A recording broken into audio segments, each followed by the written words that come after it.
Hello, students. Have you ever stopped to think what actually makes something alive? A bird soaring in the sky, a plant bending towards the sunlight, or even your own heart beating faster when you run. All these are signs of life in action. Unlike a stone or a chair, living organisms are constantly exchanging energy and matter with their environment. When you eat food, your body extracts energy and materials to sustain itself, while a rock can never do that. These special features, called the attributes of living organisms, help us scientifically define life. Today, let's explore them one by one and discover how every breath, every move, and every beat inside you is proof of life's wonder. Let's begin with nutrition. Nutrition is the process by which organisms obtain food and utilize it for energy, growth, and repair. Think about it. When you eat rice or bread, those carbohydrates are broken down into glucose. This glucose becomes the raw fuel for your cells. Plants, however, prepare their own food through photosynthesis, using sunlight, water, and carbon dioxide to make glucose. That's why plants are called autotrophs, while animals like us are heterotrophs, because we depend on others for food. Without nutrition, life's machinery would come to a halt. As you can see in this food chain diagram, energy flows from plants to herbivores and then to carnivores, showing how nutrition sustains entire ecosystems. Now, just eating food isn't enough. The real magic happens in respiration. Respiration is the process where energy-rich compounds like glucose are broken down to release usable energy in the form of ATP, adenosine triphosphate, the energy currency of all cells. The reaction is simple. Glucose plus oxygen gives carbon dioxide, water, and energy. But inside cells, it's beautifully organized into stages: glycolysis in the cytoplasm, the Krebs cycle in the mitochondrial matrix, and finally, the electron transport chain in the inner mitochondrial membrane. Isn't it fascinating? Every time you run or even blink your eyes, trillions of your cells are producing ATP in tiny mitochondria, powering your movements and thoughts. Another attribute of life is irritability, the ability to sense and respond to stimuli. Imagine you step into bright sunlight, your pupils instantly constrict to protect your eyes. Or when your body temperature rises, blood vessels in your skin dilate, allowing heat to escape. Even plants show it beautifully. The Mimosa pudica, or touch-me-not plant, closes its leaves when touched. Isn't that incredible? Unlike lifeless objects, living organisms constantly monitor and respond to their environment, ensuring survival. Look at this diagram.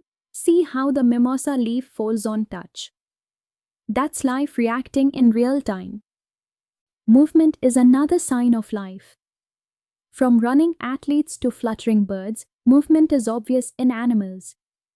But did you know even plants show movement? Roots grow downwards into soil, shoots bend towards sunlight, a process called phototropism. Inside cells, you can even see cytoplasmic streaming, with organelles moving like tiny boats in a flowing river. And tiny organisms like amoeba extend pseudopodia to move. So movement isn't just about walking or flying, it's the dynamic energy of life, visible in every corner of the living world. Think about how a small seed grows into a mighty tree, or how a baby develops into an adult. That's growth, an irreversible increase in mass and size by assimilation of materials. In plants, this happens continuously through meristems, special tissues where cells keep dividing. In animals, growth is limited. Once maturity is reached, growth slows down or stops. But here's the key. Growth in living organisms comes from within through cell division. Compare that to non-living things like crystals. They appear to grow, but only by depositing external material, not by internal activity. Growth is life's way of saying, I am becoming more complex and capable. Now let's look at adaptation. Life survives because organisms are able to adjust to their environments. For instance, fish have streamlined bodies and fins that help them glide smoothly through water with minimal resistance. Desert plants like cacti have thick stems for water storage and spines instead of leaves to reduce water loss. These features didn't appear overnight, they are the results of evolution across generations. Adaptation is life's toolkit for survival, making sure organisms are perfectly suited to their surroundings. Notice this fish diagram. Its shape is an aquatic adaptation at its best. Life's story would end without reproduction. Reproduction is the ability of living organisms to produce new individuals of their own kind. It can be asexual, like binary fission in bacteria, where one cell splits into two identical ones, or sexual, where gametes unite to create variation. This ensures the survival of the species across generations. Just imagine, every living being around you exists because reproduction never stopped. Look at this figure of birds feeding their chicks, life continuing from one generation to the next, ensuring that species never disappear. So let's quickly recap the beautiful attributes of living organisms: nutrition, respiration, irritability, movement, growth, adaptation, and reproduction. Together, these define what it means to be alive. Nutrition fuels respiration, respiration supports growth and movement, irritability ensures responses, adaptation secures survival, and reproduction guarantees continuity. Non-living objects may mimic one or two features, like growth in crystals, but they can never display all seven in harmony.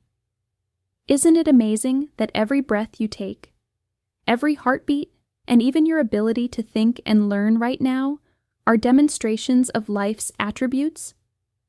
Biology truly is the science of life in all its incredible beauty. Until next time, keep observing the living world around you. It's full of secrets waiting to be uncovered.